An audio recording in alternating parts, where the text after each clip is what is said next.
দেখো বন্ধুরা কত দিনের পুরানো মানে সব জিনিসগুলো দেখাচ্ছি। কি বলো তো, সবার বাড়িতেই আছে কম বেশি।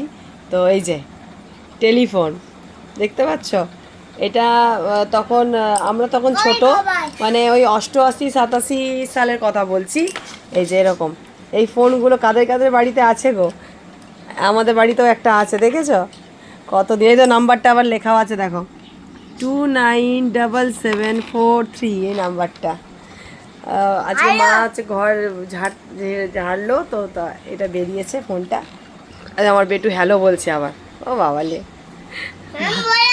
দেখো বেটা, দেখো দেখো, ও গোপালকে হ্যালো বলবে। আচ্ছা গোপাল হ্যালো বলো। কোথায় গোপালটা, কোথায়? ওই তো গোপাল। তো মা এটা দেখাতে নিয়ে এসছে, আমি বললাম না একটু ভিডিওটা করি, পুরনো স্মৃতি তো ভালো লাগে দেখতে। এসব জিনিস আর পাওয়া যাবে না, তাই না? তো কার কার বাড়িতে এই টেলিফোন ছিল একটু জানাবে। হ্যাঁ পরিয়ে দিচ্ছি, গোপাল নেংটু হয়ে গেছে না, জামা পরিয়ে দেবো। তো এই ফোনটা কার কার বাড়িতে আছে বা ছিল একটু জানাবে কমেন্টসে, ঠিক আছে? কেমন লাগলো ভিডিওটা জানাবে।